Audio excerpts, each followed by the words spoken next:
Hello students, इस video lecture में हमारा टॉपिक है अर्थमेटिक फ्रैक्शन एंड परसेंटेज। कि अब अर्थ फ्रैक्शंस और परसेंटेज ये दो ऐसे चैप्टर हैं जो हमारे सिंप्लीफिकेशन में भी काम आते हैं और अर्थमेटिक में भी काम आते हैं। तो इस वीडियो लेक्चर में मैं आपको फ्रैक्शंस और परसेंटेज का अर्थमेटिक में क्या इंपॉर्टेंस है वो बताऊँगा। अर्थमेटिक का मतलब हुआ अंकगणित,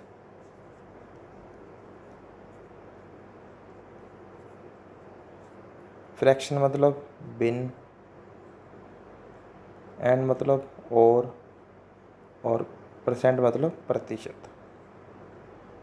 तो भिन्न और प्रतिशत वाले चैप्टर का अंकगणित में क्या रोल है और पूरा मैथ्स इसी पे टिका हुआ है।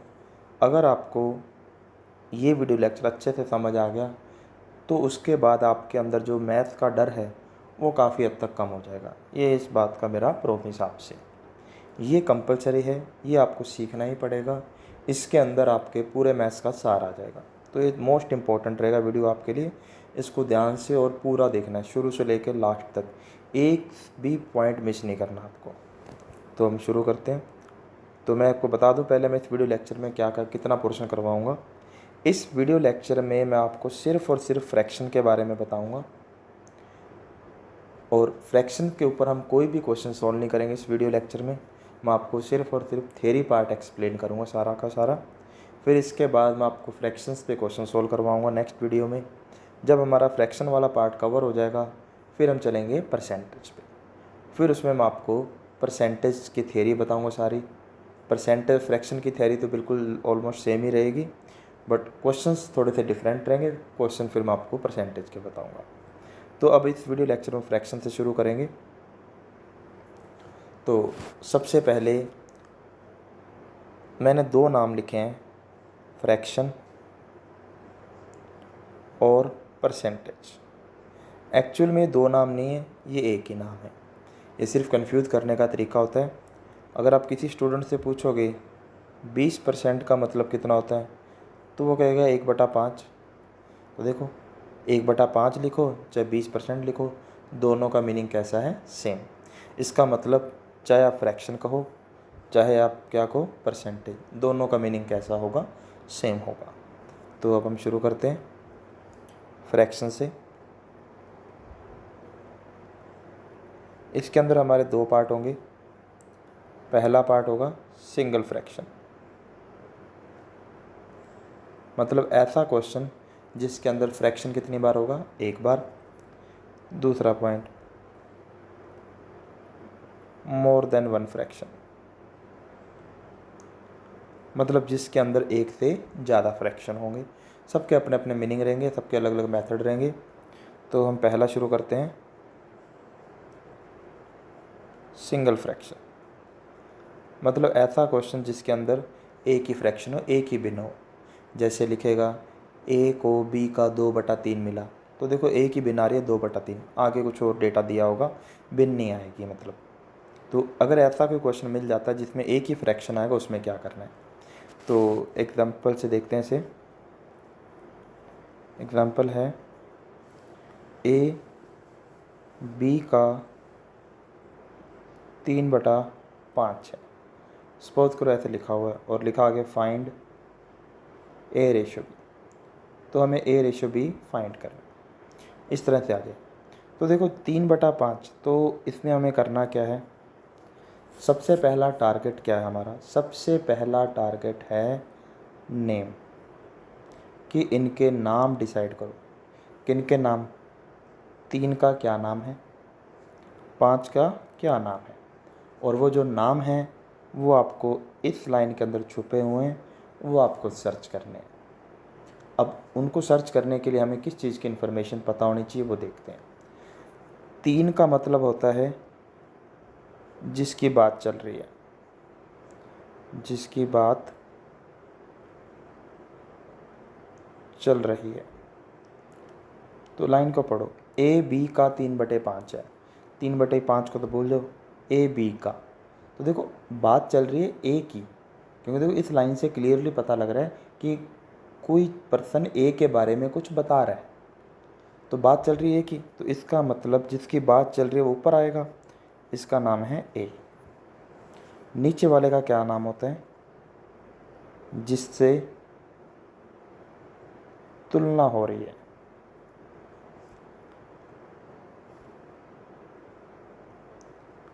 जिससे तुलना हो रही है। तो ए बी का, तो क्लियरली पता लग रहा है तुलना किससे हो रही है? बी से। तो इसका नाम है बी। तो सबसे पहला टारगेट है हमारा नाम डिसाइड करना। नाम डिसाइड करने के लिए हमें दो चीज़ें पता होनी चाहिए। पहली चीज़, किसके बारे में बात हो रही है वो ऊपर मिलेगा। दूसरी चीज़, किसके रिस्पेक्ट में बात हो रही है वो नीचे मिलेगा। तो ये हमारा तरीका रहेगा। ये बेसिक हैं सारे। इससे हमें पता लगेगा 3 का क्या नाम है, 5 का क्या नाम है। तो अब रेशो बनाना है। तो ए कितना है हमारे पास? 3। बी कितना है? 5। ये बन गया रेशो। तो इस तरह से अब इसको नंबर में कन्वर्ट करने के लिए कोई ना कोई हिंट देगा।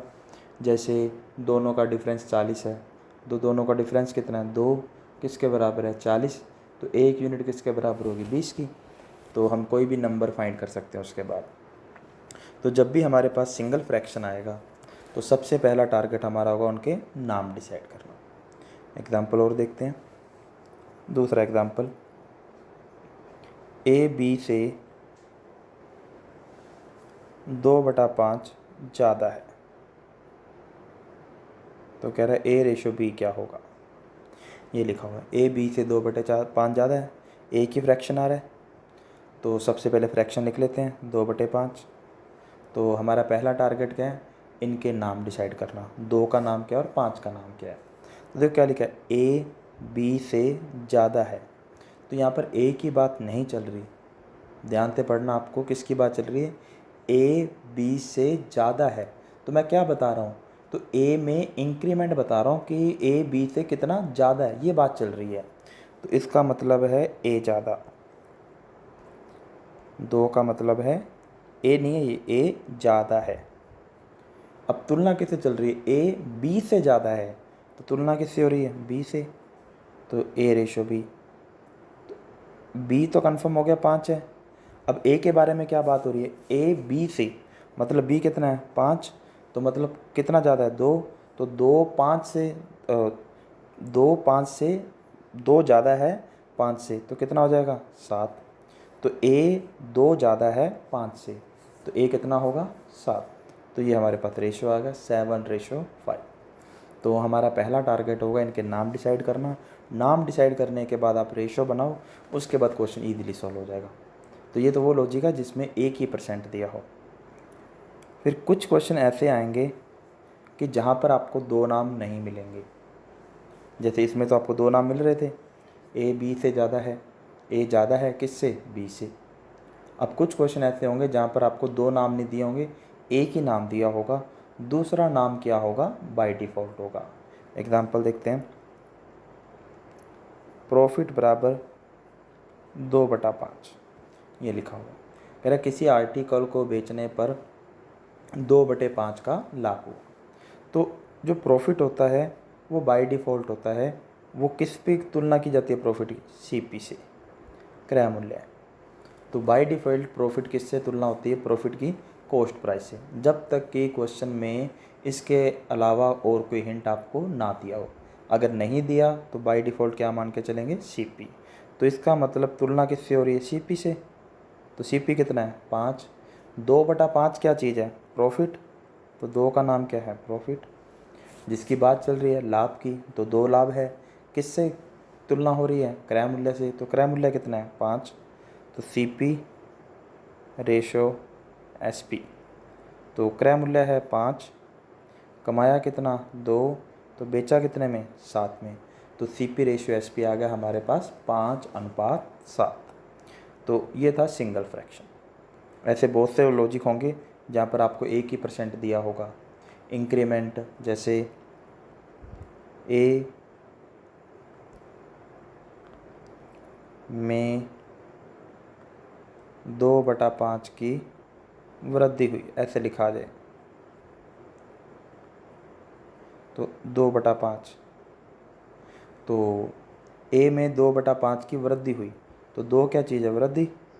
बात इंक्रीमेंट की चल रही है, किस में, ए में। इसका मतलब इसका नाम है ओल्ड ए, पुराना ए।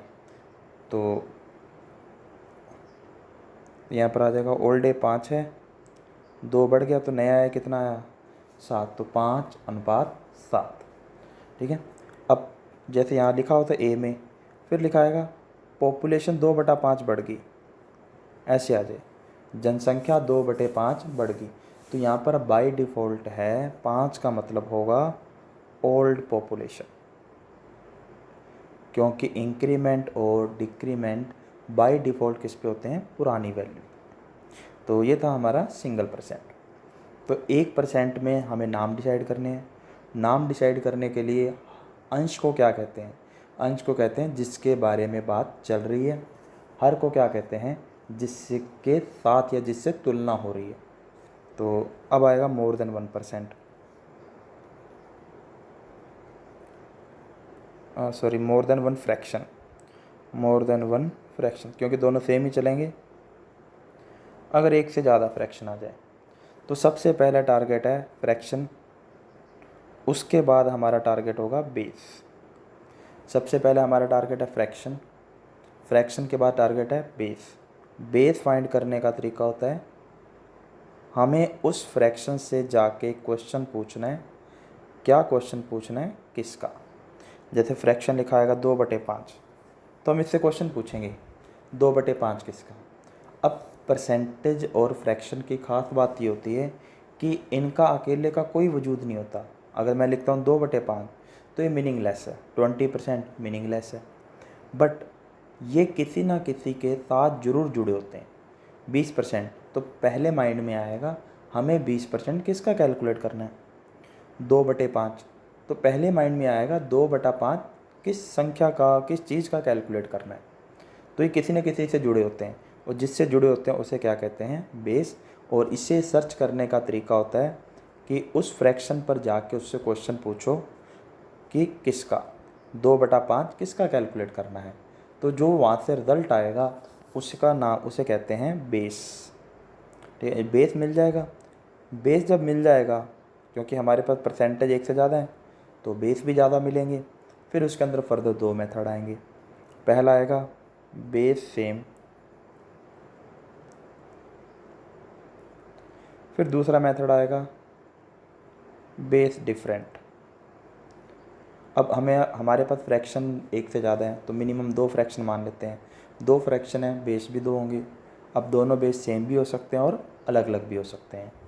तो अगर दोनों बेस सेम हैं तो हमारे पास कुछ अप्रोच आएंगी। पहली अप्रोच, उस क्वेश्चन को सॉल्व करने के लिए बेस इक्वल टू 100। दूसरी अप्रोच लेट। तीसरी अप्रोच रेशो। ये जो अप्रोच है ये हमेशा ही काम करेगी, हर जगह काम करेगी। अब देखो, बेस इक्वल टू 100 ये यहाँ काम नहीं आएगा फ्रैक्शन में, ये परसेंटेज में काम आएगा। बट ये चार्ट परसेंटेज और फ्रैक्शन दोनों में सेम ही रहेगा, ठीक है। फिर है लेट। लेट का मतलब होता है मानना, हमें अपनी मर्ज़ी से बेस मानना है, ठीक है। कैसे मानना है वो सब पता लगेगा। तो उसका मेथड होता है एलसीएम, कि बेस को 100 नहीं मानना, हर बार 100 नहीं माना जाता।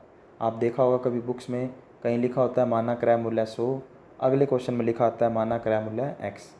तो उसके पीछे वैलिड रीज़न होते हैं कि वहाँ 100 क्यों माना, यहाँ x क्यों माना। तो मैं वही आपको सारे रीज़न सिखा रहा हूँ। तो पहला मेथड है बेस इक्वल टू 100, दूसरा है लेट, लेट में हमें यूज़ करना है एलसीएम, और तीसरा है रेशो। हम इस सब के एग्जाम्पल के फॉर्म में देखेंगे, जल्दी क्लियर होंगे उसके बाद। तो अगर बेस डिफरेंट है उसमें मेथड कौन कौन से हैं, चेन रूल, दूसरा है बेस का मल्टीप्लाई, तीसरा है रेशो। तो रेशो तो हर जगह काम आएगा। तो ये हमारे मेथड है। अब हम एक एक करके मेथड देखते हैं। पहला लॉजिक था हमारे पास बेस सेम। अगर बेस सेम है तो क्या करें, तो इसमें पहला मेथड आपके पास बेस इक्वल टू 100,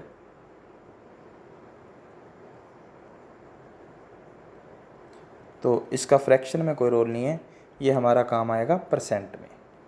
तो इसे यहाँ पर अभी छोड़ देते हैं, हम परसेंट में देखेंगे इसके बारे में। दूसरा मेथड क्या नाम था उसका, एलसीएम। अब एलसीएम मेथड का मीनिंग क्या है, तो सबसे पहले टारगेट चेक करना है फ्रैक्शन, फ्रैक्शन से उसका बेस, फिर बेस सेम है तो हमें यहाँ आना है, अदरवाइज यहाँ नहीं आना। तो इसके लिए एग्जांपल देखते हैं। एग्जांपल, पिता अपनी पूंजी का 1/5 भाग बेटे को, फिर और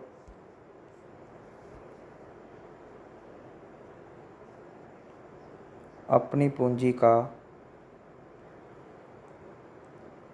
2/4 भाग पत्नी को देता है, ये लिखा हुआ है। तो हम दो ही फ्रैक्शन लेके चल रहे हैं एक बार, बाकी हम क्वेश्चन देखेंगे हर अलग अलग टाइप के सारे। पिता अपनी पूंजी का कितना भाग, 1/5। अपनी पूंजी का कितना भाग, सॉरी यहाँ पर 2/4 की बजाय कर लेते हैं हम 3/4 भाग पत्नी को देता है। तो दो फ्रैक्शन आ गए। तो सबसे पहला टारगेट है बेस, 1/5 किसका, अपनी पूंजी का, 3/4 किसका, अपनी पूंजी का। तो दोनों का बेस कैसा हुआ, सेम, अपनी पूंजी का। अगर दोनों का बेस सेम है तो हमारा मेथड था एलसीएम। तो पहली बिन है 1/5, इसे ऊपर से इरेज कर देते हैं।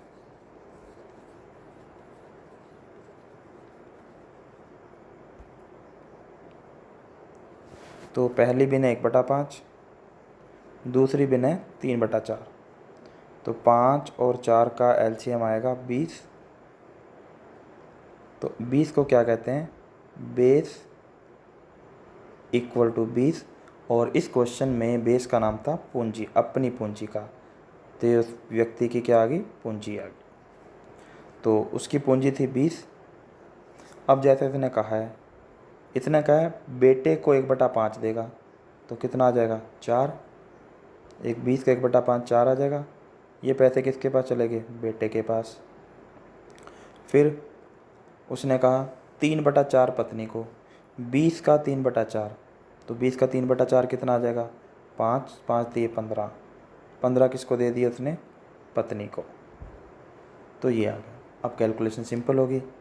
तो 20 में से 4 और 15 19 बांट दिए, बचा कितना, 1। ये उसके पास पैसे बच गए। अब इसको रुपए में कन्वर्ट करने के लिए कोई हिंट दिया होगा, शेष मनी, पत्नी को दी गई मनी, बेटे को दिए पैसे, कोई भी हिंट दिया होगा वो हम क्वेश्चन में देखेंगे। बट इस मेथड से आपको कभी भी दशमलव फेस नहीं करना पड़ेगा, कैलकुलेशन बहुत सिंपल होगी और हर टाइप का क्वेश्चन सोल्व होगा, A to Z question solve होंगे। कुछ मेथड अलग आते हैं जिससे आप पर्टिकुलर क्वेश्चन सोल्व कर सकते हो, बट पूरा मैच नहीं कर सकते, इससे आपके सारे के सारे क्वेश्चन सोल्व होंगे। ठीक है, तो ये था हमारे पास एलसीएम मेथड। अब मैं बताऊंगा इसका तीसरा मेथड आपको, रेशो। वही एग्जांपल है, पहला फ्रैक्शन था 1/5, दूसरा था 3/4। रेशो मेथड क्या कहता है, रेशो ये कहता है पहले फ्रैक्शन से कंटिन्यू करो और सोल्व करते जाओ। तो पहला फ्रैक्शन था 1/5, तो 5 में से दिया 1, बचा कितना, 4।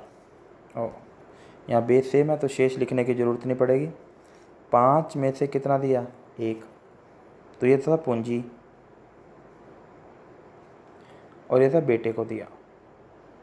उसके बाद उसने कहा है अपनी पूंजी का, मतलब किसका, 5 का, कितना भाग, 3/4, किसको, पत्नी को। एलसीएम 20, 4 और 15, ये आ गया। इसका मतलब उसकी पूंजी थी 20, बेटे को कितने दिए, 4, पत्नी को कितने दिए, 15, टोटल बांट दिए 19, बचा कितना, 1। अब उसके बाद शेष पूंजी कितनी है, 1। ये था रेशो। रेशो का मतलब है पहले फ्रैक्शन को लेके चलो, फिर दूसरा जैसे कह रहा है वैसे रूल लगा दो, तो वहाँ से आपके पास इजीली सॉल्व हो जाएगा। अब इसमें हमारा दूसरा मेथड है। दूसरा मेथड था बेस डिफरेंट। अगर बेस डिफरेंट आ जाए तब हम क्या करें? तो सबसे पहला मेथड था चेन रूल।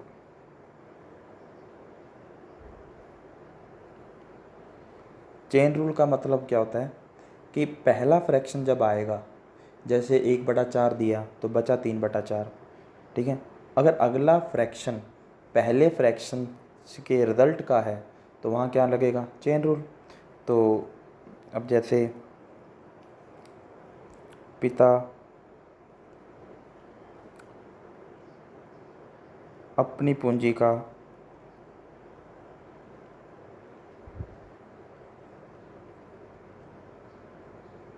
1/4 भाग बेटे को देता है और 2/5 भाग पत्नी को देता है, और शेष का 2/5 भाग पत्नी को देता है। ये आ जाए, ठीक है। तो अब देखो, पहले 2 बिन आ गई, दोनों बिनों का बेस चेक करते हैं। 1/4 किसका? पूंजी का। 2/5 किसका? शेष का। अब देखो नाम अलग अलग आ गया। पहला था कुल पूंजी का, दूसरा है शेष पूंजी का। तो इसका मतलब बेस अलग अलग हुए। तो बेस अलग अलग हुए, पहला मेथड हमारे पास चेन रूल। चेन रूल क्या कहता है? चेन रूल क्या कहता है? चेन रूल ये कहता है कि पहला फ्रैक्शन देखो कितना है? 1/4। इसे लिखो। अब इसे लिखना कैसे, ये इंपॉर्टेंट है। पहले तो ये तो लिखना है 4, क्योंकि ये स्टार्टिंग वैल्यू है। 1/4 जो अभी मैंने बताया सिंगल फ्रैक्शन आ जाए। सिंगल फ्रैक्शन में जो बटे में आता है उसे क्या कहते थे? जिससे तुलना हो रही है। किससे तुलना हो रही है? अपनी पूंजी से। तो उसकी पूंजी कितनी है? 4। अब रेशो के बाद लिखना क्या, ये इंपॉर्टेंट है। दिया कितना? 1, तो बचा कितना? 3। अब 1 भी लिख सकते हैं, 3 भी लिख सकते हैं। अब यहाँ क्या लिखना है? रूल का नाम क्लियर है, चेन रूल। तो अगला जो फ्रैक्शन है वो किसका है? शेष का। तो इसलिए यहाँ पर क्या लिखा जाएगा? शेष लिखा जाएगा। तो 4:3 ये कंप्लीट हो गया। अब इसके नाम डिसाइड करोगे तो इसका नाम है पूंजी, इसका नाम है शेष। अब दूसरा 2/5 किसका? शेष का। तो शेष कितना है? 5 रेशो। अब कितना भाग पत्नी को दिया? 2। बचा कितना? 3। आप 2 भी लिख सकते हो, 3 भी लिख सकते हो, उससे कोई फ़र्क नहीं पड़ता। उससे क्या चेंज आएगा वो अभी पता लग जाएगा। अब ये क्या है? नया शेष। यह है, और ये कौन सा है? शेष, पुराने वाला। जब हम चेन रूल लगाएंगे तो इन दोनों का नाम कैसा होगा? सेम। इस 3 का नाम और 5 का नाम कैसा होगा? सेम। इसी को क्या कहते हैं? Chain rule. क्योंकि अगले बिन का जो बेस होगा वो पुराने का क्या होगा? रिजल्ट। तभी वो चेन रूल बनेगा। अब चेन रूल कहता है इन्हें इस तरह से वर्टिकली क्या करो? मल्टीप्लाई। तो 5 चौका 20, 3 तिये 9। ऐसा करने पर जो हमें रिजल्ट मिलेगा वो होगा फर्स्ट और लास्ट। फर्स्ट में क्या लिखा था? पूंजी। लास्ट में क्या लिखा था? नया शेष। तो इसका मतलब ये तो उसकी पूंजी है, और लास्ट में बची पूंजी कितनी है? शेष पूंजी कितनी बची है? 9। तो 20 में से 9 बचे तो बांटे कितने होंगे? 13। तो टोटल उसने 13 बांट दिए। तो ये हमारे पास आ गया चेन रूल। फिर इसमें हम दूसरा मेथड देखते हैं। चेन रूल के बाद हमारा मेथड था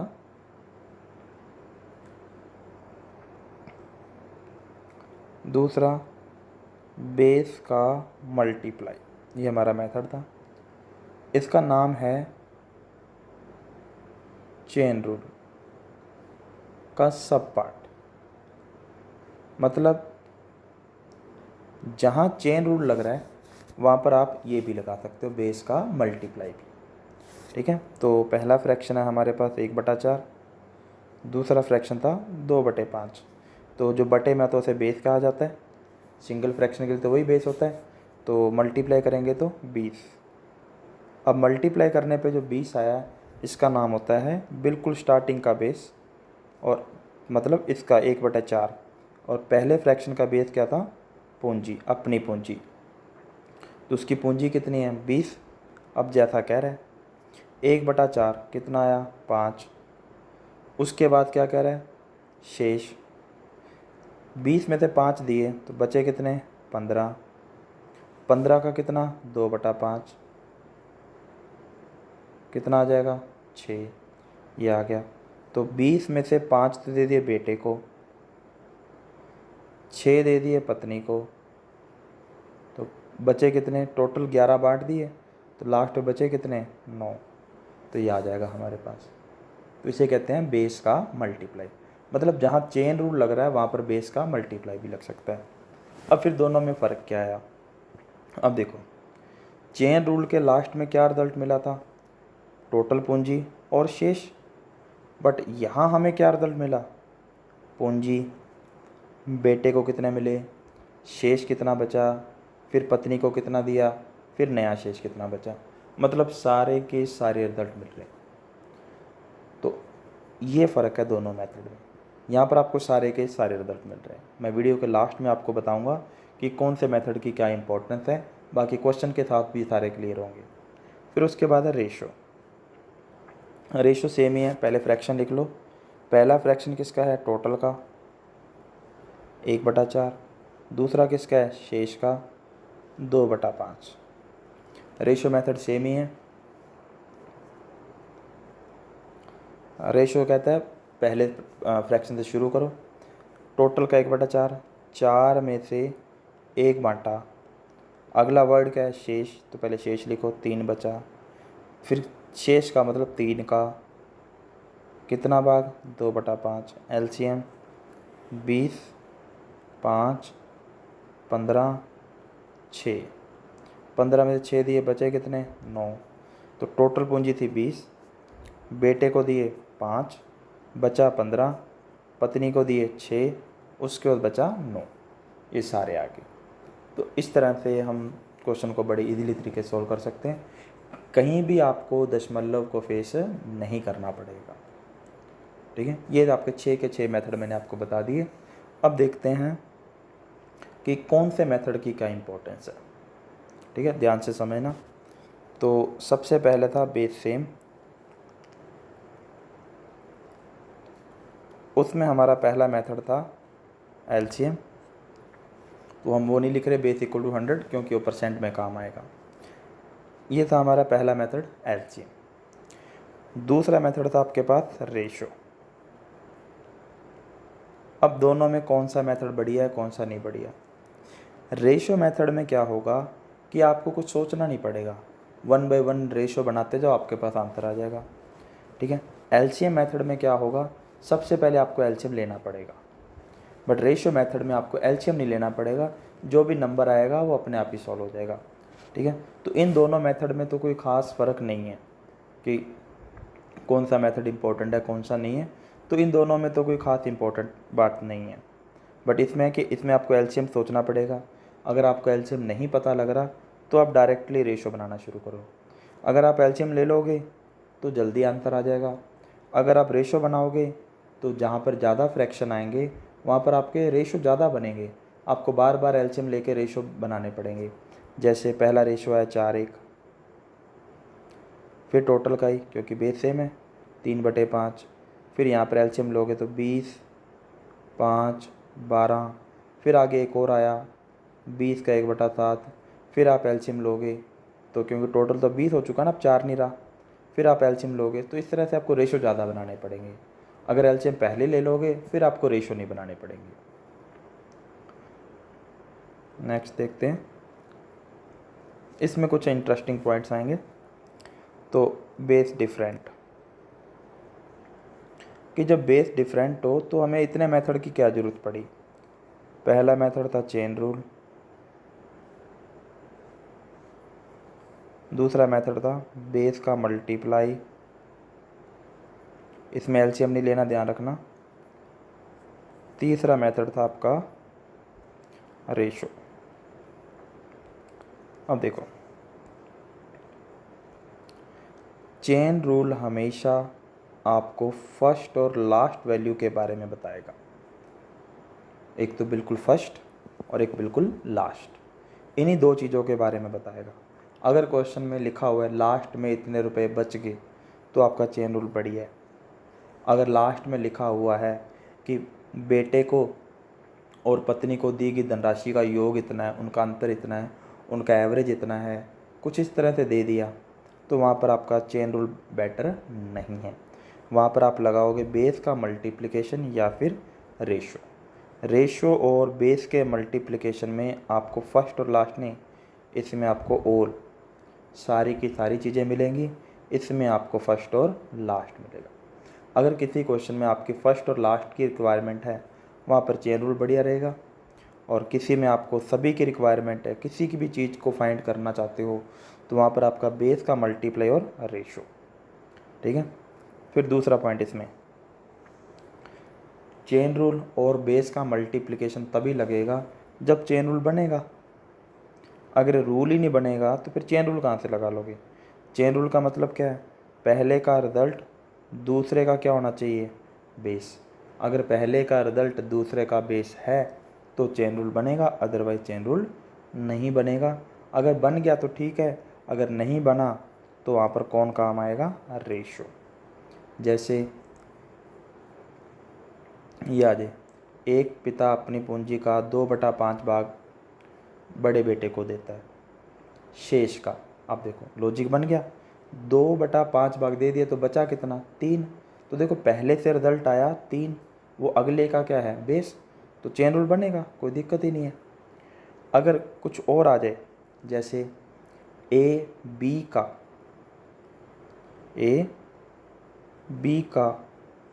3/5 है, किसका, बी का। फिर आ जाए बी सी का 2/3 है, बी किसका, सी का, वहाँ किसका, बी का। तो दोनों का बेस कैसा है, अलग अलग। अब यहाँ पर चेन रूल की बात ही नहीं चल रही, क्योंकि आगे तो कुछ जा ही नहीं रहा, तो वहाँ पर फिर हमें मेथड यूज़ करने पड़ेंगे रेशो। तो इस तरह के क्वेश्चन में फिर आपका रेशो काम होता है। तो जहाँ चेन रूल नहीं बनेगा, बेस अलग अलग होगा, वहाँ आपका रेशो लग जाएगा, और बाकी जगह पे आप चेन रूल और बेस का मल्टीप्लिकेशन भी लगा सकते हो। चेन रूल कहाँ बढ़िया है, जहाँ हमें फर्स्ट और लास्ट की बात हो। तो ये था आपका फ्रैक्शन। अब हम इस पे देखेंगे अलग अलग तरह के क्वेश्चंस। जब आप क्वेश्चन करोगे तब आपको इन मेथड की इंपॉर्टेंस समझ आएगी कि आपको क्वेश्चन इतने ज़्यादा ईजी लगेंगे कि आप कहोगे कि इससे पहले हम अपना टाइम वेस्ट कर रहे थे। इस बात का मैं प्रॉमिस करता हूँ आपको कि आपको लगेगा कि वाकई कि पहले टाइम वेस्ट हो रहा था। ठीक है। मैं भी जब टीच करता था, जब ये मेथड नहीं थे मेरे पास, तो अब मैं जब ये मेथड टीच कर रहा हूँ तो मुझे भी अब लग रहा है कि मैं पहले थोड़ा सा गलत तरीके से टीच कर रहा था, कि ये सही वे है। बट जब तक नहीं पता था तब तक वो बेस्ट था जो हमें आता है। जब नया मेथड सामने आया, कुछ उसमें अच्छी चीज़ें मिली, तो अब ये लग रहा है कि ये ज़्यादा बेस्ट है। तो इनको अच्छे सीखो, ये जेन्युइन मेथड है, 100% वर्क करेंगे हर जगह पर। तो इस वीडियो लेक्चर में इतना ही। Okay, thank you.